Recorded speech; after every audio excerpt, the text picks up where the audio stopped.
वाकई में वो राम के नाम पे इस देश में मस्जिदों को तोड़ना चाहते हैं? मस्जिदों को कौन तोड़ रहा है मैं कहता हूं जो संगठन के लोग हैं। रामनवमी जो लोग अपने घरों में मनाते थे, जब से बीजेपी का शासन आया रामनवमी मस्जिदों पे मनाने चले जाते हैं। अरे देश की जनता को कहां बना रहे हैं, कहां ले जा रहे हैं? ये लोग कौन नफरती लोग हैं जो हमारे बच्चे को धर्म की आड़ में जलाना चाहते हैं, जिंदा जलाना चाहते हैं और अपनी सत्ता पे पाना चाहते हैं। इसके बच्चों के हाथों में चाकू छुरा दे रहे हैं, तलवार दे रहे हैं, अजान से दिक्कत हो रही है, हिजाब से दिक्कत हो रही है। मोदी जी क्या बना रहे हैं? तो सेना, राम सेना, हनुमान सेना, लक्ष्मण सेना, भरत सेना, ऐसे सेनाओं पे क्यों नहीं बैन लगता है? बैन लगना चाहिए। कहना चाहूंगा अपने भारत को जलने से बचाना है। जो लोग हमें लड़ाना चाहते हैं, हमें लड़ना नहीं है, एक होके इनको सत्ता से बेदखल करना है। जिस तरह से इस देश का मुसलमान अपने मस्जिदों में रमजान और नमाज पढ़ता है, उसी तरीके से हमें उनके ना धर्म में जाना चाहिए, ना मस्जिद की तरफ हमें अपने रामनवमी झंडे को ले जाना चाहिए। हमें अपने धर्म का झंडा मस्जिद की तरफ नहीं ले जाना चाहिए, हमें अपने धर्म का झंडा अपने मंदिर में लगाना चाहिए। जो लोग मस्जिद की तरफ जा रहे हैं वो वाकई में देश को जलाना चाह रहे हैं, जो लोग मंदिर में हैं वो वाकई में अपने धर्म के रक्षक हैं। नमस्कार, आपके साथ मैं हूं आकिल रजा। रामनवमी के मौके पर तमाम देश भर से ऐसी खबरें आ रही हैं जो हैरान करने वाली हैं। एक के बाद एक वीडियो, जगह जगह पर अलग अलग राज्यों से हिंसा की खबर आ रही हैं जो बेहद ही दर्दनाक है।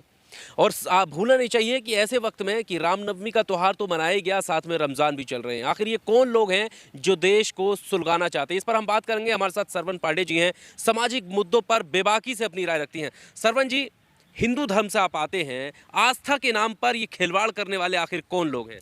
बिल्कुल, आपका बहुत अच्छा सवाल, क्योंकि देश पूरा आग के झुलस में जल रहा है और देश के प्रधानमंत्री इस देश की जनता को धर्म की आड़ में झोंक के और अपनी सत्ता पे काबिज होना चाहते हैं। मैं कहता हूं अगर भारतीय जनता पार्टी इस देश को हिंदू राष्ट्र बनाना चाहती है तो आखिर 9 साल में जब आप सत्ता में थे तो आपने हिंदुओं के नाम पे केवल हिंदुओं को बरगलाने का काम किया। आज क्या जरूरत नहीं है हमें एक होने की?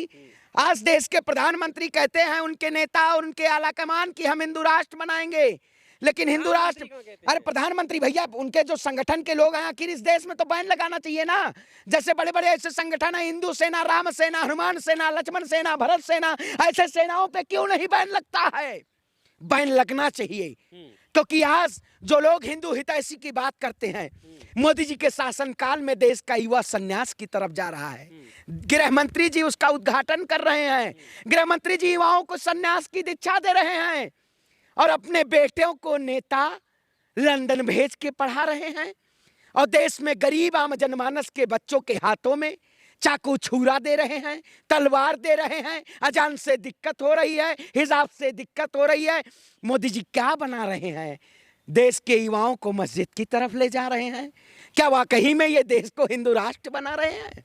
ये ना हिंदू राष्ट्र बना रहे हैं, ना देश के युवाओं को रोजगार दे रहे हैं। ये सत्ता जब जब चाहते हैं, जब जब सत्ता का मोह होता है तो देश में हिंदू मुसलमान करने आ जाते हैं। मैं पूछना चाहता हूं, क्या आज देश में भारत की उस खूबसूरती को कौन खत्म करना चाहता है?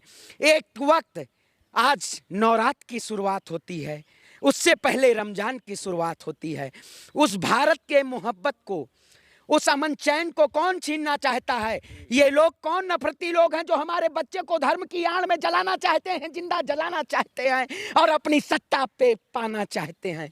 आज बड़ा दर्द होता है कि वाकई में क्या भारत एक ऐसी परिकल्पना देख रहा है जो विश्व में भारत का डंका बजता था। मोदी जी ने इस देश को लंका लगाने का काम किया। पवित्र दोनों पवित्र क्या नाम है त्योहार हैं, और मुसलमानों का पवित्र त्योहार, हिंदुओं का पवित्र त्योहार में कौन है? और क्या पहले शोभा यात्रा नहीं निकलती थी? मैं कहता हूं मेरा धर्म मेरा अभिमान है, सभी के धर्मों का सम्मान है। न हिंदू न मुसलमान, इस देश में सभी इंसान है। इंसानियत पे चोट करने का काम, मैं कहता हूं मैं राम को मानता हूं, मैं ईश्वर अल्लाह को भी मानता हूं। भारतीय जनता पार्टी इस देश को तोड़ के नफरत बांटना चाहता हूं। भगवान श्री राम को जब 14 बरस का वनवास मिला था, भगवान श्री राम जब उसके बाद दोबारा अयोध्या वापस आए थे तो वो मर्यादा पुरुषोत्तम राम की उपाधि मिली थी। लेकिन देश के प्रधानमंत्री ने इस देश को तोड़ के, इस देश के अमन चैन को तोड़ के अपनी सत्ता पे काबिज होने का काम किया? क्या वाकई में कहता है? जो लोग कहते थे मैं राम की धरती से हूं, राम को अपना भगवान मानता हूं, क्या वाकई में वो राम के नाम पे इस देश में मस्जिदों को तोड़ना चाहते हैं? मस्जिदों को कौन तोड़ रहा है मैं मस्जिदों कहता हूं दो संगठन के लोग हैं। कोई कभी असम से मुद्दा आ जाएगा, असम से मुद्दा आ जाएगा, मुझे मदरसा से दिक्कत है। कोई कर्नाटक से मुद्दा आ जाएगा, मुझे अजान से दिक्कत है। मैं कहता हूं जिसे अजान से दिक्कत हो सकती है वो कल आरती से भी दिक्कत होगी उसको, क्योंकि ये लोग अपनी सत्ता पे कहीं ना कहीं सत्ता को पाने के लिए हिंदू मुसलमान करते हैं। इस देश को बचाना है, क्योंकि रामनवमी हमारा त्योहार है, लेकिन रमजान भी हमारा त्योहार है। तो सवाल है कि बिल्कुल। बाकी धर्म अपना सुनिए, अपना मैं त्योहार जो इसीलिए है, मैंने कहा, बाकी धर्म अपना त्योहार मना रहे हैं, रामनवमी आएगी तभी पत्थर चलेंगे। नहीं, मैं कहता हूं जहां जहां भारतीय जनता पार्टी की सरकार नहीं होती वहां वहां सबसे ज्यादा हिंदुओं को नाम पे, हिंदू के नाम पे सबसे ज्यादा देश को जलाने का काम किया जाता है। विनाश काले विपरीत बुद्धि, भारतीय जनता पार्टी इस देश का विनाश करना चाहती है। आप जानते हैं, देखिए तो सब जगह हुई है, चाहे बीजेपी की सरकार है या नहीं है, सब जगह बड़ौदा में कर्नाटक में सरकार किसकी है? बीजेपी की है। गुजरात में सरकार किसकी है? बीजेपी की है। पश्चिम बंगाल में उत्तर प्रदेश में सरकार किसकी है? अरे वो बंगाल में तो वही मोदी जी हैं जो हावड़ा में हो रहा है, देखा है आपने क्या हो रहा है हावड़ा? अरे वो नंदलाल सुना है आपने? नंदलाल तो केवल बंगाल को जलाना चाहते हैं। जो वहां के बीजेपी के नेता हैं, वो रामनवमी का आप बताइए, अगर मुझे अपनी आस्था को क्या प्रदर्शन करना है, मैं रामनवमी, मैं भी एक हिंदू हूं, मैं भी भगवान को मानता हूं, एक ब्राह्मण समाज के आता हूं, क्या वाकई में ये लोग धर्म के नाम पे धर्म को बचाना चाहते हैं? ये धर्म को बचाना नहीं चाहते हैं, ये धर्म को बेचना चाहते हैं। ये लोग राम के नाम पे लूटना चाहते हैं। बंगाल में आपने देखा होगा, जलते हुए बंगाल को देखा होगा। जब बंगाल का चुनाव था उस वक्त प्रधानमंत्री जी मौन रहते थे, बंगाल जल रहा था, प्रधानमंत्री जी मौन थे। आज वही हाल है बंगाल में। आखिर को मस्जिद पे आपको रामनवमी मनानी है कि मंदिर में जाके रामनवमी का प्रदर्शन करना? मोहल्ले किसने बांटे? मोहल्ले किसने बांटे? अरे भैया, मैं कहता हूं पहले भारतीय जनता पार्टी आपको हिंदू मुसलमान में लड़ाएगी, फिर हिंदू सिख में लड़ाएगी, फिर ओबीसी बैकवर्ड फॉरवर्ड में लड़ाएगी, फिर सवर्ण दलित में लड़ाएगी। भारतीय जनता पार्टी के जब कोई मुद्दा नहीं बचेगा तो ये अजान हिजाब कुरान पे आ जाएगी। अरे भैया, इन जैसे मक्कारों से, ये जो मक्कार में सत्ता में बैठे हुए हैं, ये आपको नहीं बनाना चाहते हैं। क्या हिंदू राष्ट्र से देश का विकास हो जाएगा?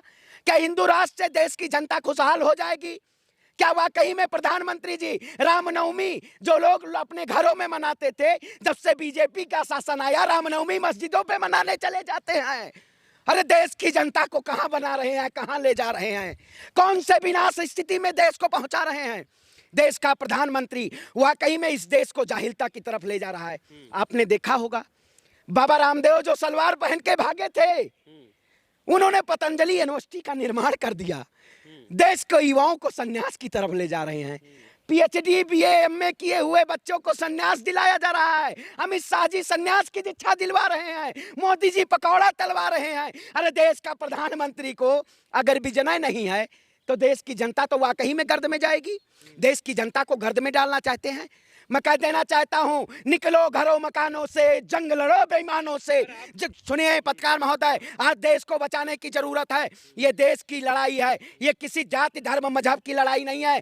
जब आजादी के उस वक्त जब अंग्रेजों ने हमारे देश में ईस्ट इंडिया कंपनी की स्थापना की थी, उस वक्त इन्होंने पहले लोगों को, राजाओं को, गरीबों को लड़ाने का काम किया था, तब वो शासन कर पाए थे। उसीलिए भारतीय जनता पार्टी ये हिंदू मुसलमान के लड़ा के 2014 में सत्ता आई थी। मैं कहता हूं उनके ऊपर FIR होनी चाहिए, जिनको अजान से दिक्कत होती है, जो चाकू छुरी की बात करते हैं, लेकिन उनके ऊपर मुकदमा नहीं होगा। अगर तौकीर रजा जी का बयान हो जाएगा, अगर इस देश का मुसलमान युवा भी मुस्लिम राष्ट्र की मांग करने लगे तो देशद्रोह का मुकदमा लग जाएगा। लगाइए देशद्रोह का मुकदमा बागेश्वर धाम के ऊपर। जो आए दिन नए नए बयान लेके हिंदू राष्ट्र का राग रबेला लगाता है, क्यों नहीं लगाते मुकदमा उनके ऊपर? सरपंच जी, एक सवाल मेरा समझाइए। आप कह रहे हैं हर चीज में बीजेपी जिम्मेदार, भारतीय जनता पार्टी जिम्मेदार, तो भैया पश्चिम में सुन लीजिए, पश्चिम बंगाल में बीजेपी की सरकार नहीं है, ठीक है, राजस्थान में बीजेपी की सरकार नहीं है, पश्चिम बंगाल में अगर और तेलंगाना में भी बीजेपी की सरकार नहीं है। तेलंगाना में टी राजा खड़े होकर के खुलेआम हिंदू राष्ट्र की बात करता है, या वो भड़काऊ भाषण देता है, वो काटने की बात कर रहा है, उस पर कार्रवाई कौन करेगा? मोदी जी करेंगे कि वहाँ की मौजूदा सरकार करेगी? अरे भैया, गृह मंत्रालय इस देश की सुरक्षा किसके अधीनस्थ है? सुरक्षा एजेंसियां किसके अधीनस्थ हैं? वहाँ की सरकार की भी कोई जिम्मेदारी है कि नहीं? सरकार की जिम्मेदारी, मैं कहता हूँ सरकार उनको जेल की सलाखों के पीछे डालेगी, लेकिन उनको संरक्षण कौन दे रहा है? आप बताइए। बीजेपी राजस्थान में भी सरकार में नहीं है, सत्ता में आना चाहती है। चुनाव आने वाला है, तेलंगाना में चुनाव आने वाला है, बंगाल में चुनाव खत्म हुआ है, वहां पे नया विस्तार करने वाले हैं। क्योंकि बीजेपी केवल हिंदू के एजेंडे पे, अगर मैं कहता हूं अगर बीजेपी के पास हिंदू का एजेंडा ना हो तो आज वो देश के पैर की धूल भी नहीं है। क्योंकि ये लोग जो नारंगी संगी कंघी बजरंगी, हिंदू सेना पता ना, बजरंग सेना, आरएसएस सेना, कौन सा दल, कौन सा बल, मोदी जी का यही है कोलाहल मचाने का, देश की जनता को जलाने का, यही सब है दल। इस पर बैन लगा दीजिए। मैं कहता हूं जितना इस देश के धर्माचार्य जो बयान दे देते हैं जितना गुनाहगार हैं, उतना ही अगर कोई इस देश की सरकार में बैठा है तो वो भी गुनाहगार है। क्योंकि कौन बयान देता है, इनको कौन छूट देता है? डालिए साक्षी महाराज को जेल, डालिए प्रज्ञा ठाकुर को जेल, क्यों नहीं डालते हैं? डालिए टी राजा को जेल, हेमंत बिस्वा जानते हैं ना मुख्यमंत्री हैं, हेमंत बिस्वा शर्मा को जेल नहीं डाला जाएगा। अरे वो मदरसे में जाइए, आप पढ़िए, मदरसे की तालीम आप पढ़िए। इस देश के पहले मौलाना अब्दुल कलाम आजाद थे, शिक्षा मंत्री थे, मदरसा से पढ़े थे। क्या वाकई में ये मदरसे की आड़ में इस देश में इन्होंने गुरुकुल को बंद किया? उसी तरीके से ये मदरसे को बंद कर देना चाहते थे। इस देश में भारतीय जनता पार्टी के शासनकाल में आज गुरुकुल का खात्मा हुआ है, उसी तरीके से ये मदरसे को खात्मा करना चाहते हैं। लेकिन मैं श्रवण पांडे की सौगंध खाता हूं कि इस देश में मदरसा भी है, अजान भी होगी, बहन बेटियां हिजाब भी पहनेगी, भारतीय जनता पार्टी का सफाया होगा। क्योंकि हिंदू मुसलमान मुद्दा नहीं, देश का मुद्दा विकास होना चाहिए, शिक्षा होना चाहिए, स्वास्थ्य होना चाहिए, रोजगार होना चाहिए, महिलाओं का सम्मान होना चाहिए, ना कि बेटी बचाओ बेटी पढ़ाओ का नारा होना चाहिए। हिंदू मुसलमान के मुद्दों पे हम लड़ेंगे नहीं, हम एक होके भारत को और अपने देश को बचाना है। भारतीय जनता पार्टी ठग ऑफ हिंदुस्तान से मुझे बचाना है, क्योंकि ये ठग ऑफ हिंदुस्तान जनता पार्टी बन चुकी है। ये धर्म की आड़ में देश की जनता को लूटने का काम कर रही है। ऐसी सरकार नहीं चाहिए जो धर्म को व्यापार बना के, जब किसी भी राजनीतिक दल आपके धर्म का उपयोग करने लगे तो समझ लीजिए आपका विनाश हो रहा है। इस विनाश से बचाना है और अपने लोगों को एक साथ होकर एकजुट होकर इस लड़ाई को लड़ना है। मैं देश के तमाम, चाहे मुस्लिम हो चाहे हिंदू, युवाओं से कहना चाहूंगा, अपने भारत को जलने से बचाना है। जो लोग हमें लड़ाना चाहते हैं, हमें लड़ना नहीं है, एक होके इनको सत्ता से बेदखल करना है। हमारी लड़ाई किसी धर्म मजहब से कैसे एक साथ होके, मैं वही कहता हूं, इस देश में रमजान और रामनवमी एक साथ लोगों को मनानी चाहिए। हमें अपने मंदिरों में अपनी रामनवमी का त्यौहार मनाना चाहिए। जिस तरह से इस देश का मुसलमान अपने मस्जिदों में रमजान और नमाज पढ़ता है, उसी तरीके से हमें उनके न धर्म में जाना चाहिए, न मस्जिद की तरफ हमें अपने रामनवमी झंडे को ले जाना चाहिए। हमें अपने धर्म का झंडा मस्जिद की तरफ नहीं ले जाना चाहिए, हमें अपने धर्म का झंडा अपने मंदिर में लगाना चाहिए। जो लोग मस्जिद की तरफ जा रहे हैं वो वाकई में देश को जलाना चाह रहे हैं, जो लोग मंदिर में हैं वो वाकई में अपने धर्म के रक्षक। धर्म का रक्षा प्रदर्शन से नहीं होता है, धर्म का रक्षा अपनी आस्था से होता है। जो लोग आस्था को व्यापार बना दे वो धर्म के हिमायती नहीं हो सकते हैं। जब इस देश पे जुल्म हुआ है, किसी भी धर्म पे जुल्म हुआ है, किसी भी मजहब पे जुल्म हुआ है, तो इस देश का चाहे जिस तबके का समाज हो वो एक साथ खड़ा हुआ है। हमें एक साथ खड़े होने की जरूरत है। मैं कहता हूं, आज मैं पूछना चाहता हूं बड़े दुख के साथ कि राहुल गांधी, एक सरनेम मोदी से उनको 2 साल की सजा हो जाती है।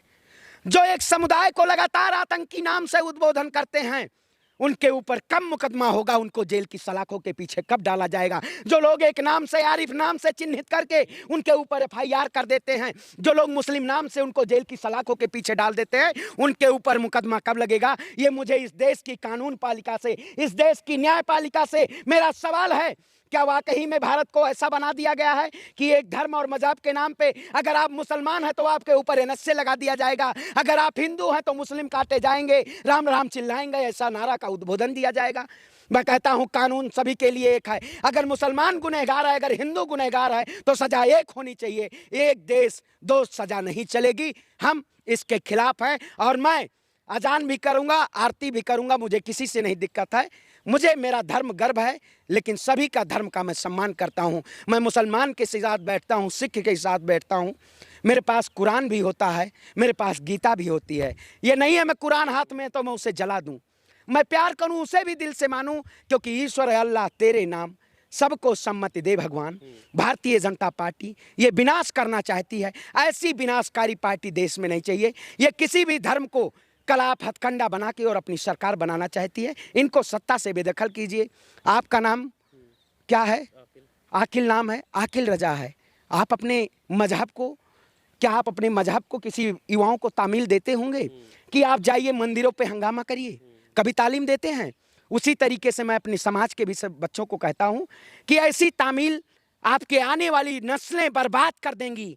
इसलिए हमें आकिल के साथ, अपने सरवन पांडे के साथ इस देश को बचाना है, क्योंकि यही प्यार और मोहब्बत है जो विश्व में, भारत एक ऐसा देश है जहां पे सभी धर्मों को सम्मान एक साथ होता है और सभी लोगों को एक साथ हिंदुस्तानी के नाम पे जाना जाता है, ना कि आकिल के नाम से, ना कि सरवन के नाम से। इसीलिए इस लड़ाई को लड़ना है और एक साथ होके अपने भारत को इस आग से बचाना है।